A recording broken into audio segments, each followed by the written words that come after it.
जय जय श्री राधे। कहानियों की इस श्रृंखला में मैं एक और नई कहानी लेकर आई हूँ। दो माँ बेटी थीं, दोनों बहुत पूजा पाठ करती थीं। वह नित्य सुबह उठकर विष्णु जी के मंदिर जाती, तुलसी की पूजा करती और सारे पूज्य पौधों की पूजा किया करती थीं। उनने नियम बना रखा था कि बिना पूजा पाठ के कुछ भी नहीं खाएं। ऐसा करते करते बहुत साल बीत गए। लड़की शादी योग्य हो गई। बेटी की कहीं भी बात चलती तो माँ पहले ही कह देती कि जो कोई मेरी बेटी का नियम बनाए रखेगा उसी से मैं बेटी की शादी करूंगी।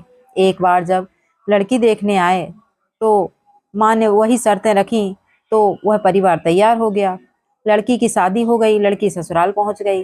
2-4 महीने तो नियम निभे, फिर देवरानी जेठानी झगड़ा करने लगी कि अब तो हम काम करें और ये पूजा पाठ करें, हमें नहीं सुहाता। दूसरे दिन बहू पूजा करने घर के बाहर जाने लगी तो सास जेठानी ने रोक लिया कि तुम मंदिर नहीं जाओगी, घर का काम कौन करेगा। बहू ने पूजन की थाली रखी और अपने कमरे में जाकर विष्णु भगवान को याद करके रोती रही। दिन बीत गए, 2 दिन बीत गए, ना कुछ खाया ना पिया।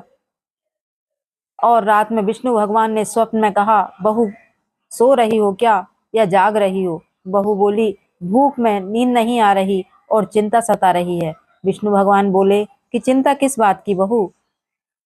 बहू बोली, सास जिठानी बाहर जाने नहीं देती, मेरी पूजा कैसे हो, मेरा नियम कैसे चले, मैं कैसे खाना खाऊं। भगवान बोले, बहू आंख खोल। बहू ने आंख खोली तो कमरे की अलमारी में सहस्त्र किरणों के बीच विष्णु भगवान चांदी के सिंहासन पर बैठे हैं और तुलसी, बड़, पीपल, आंवला, कदम, केला, कल्पवृक्ष, सारे देवी देवता, 33 कोटि देवता विराजमान हो रहे हैं।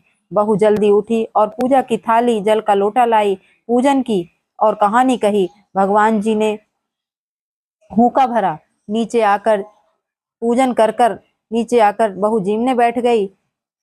जिठानी ने कहा कि तुम्हारे नियम 2 दिन के थे क्या, अब आकर तुम खाना खा रही हो, हमने तो तुम्हें बुलाया नहीं, नियम व्रत सब भूल गई क्या।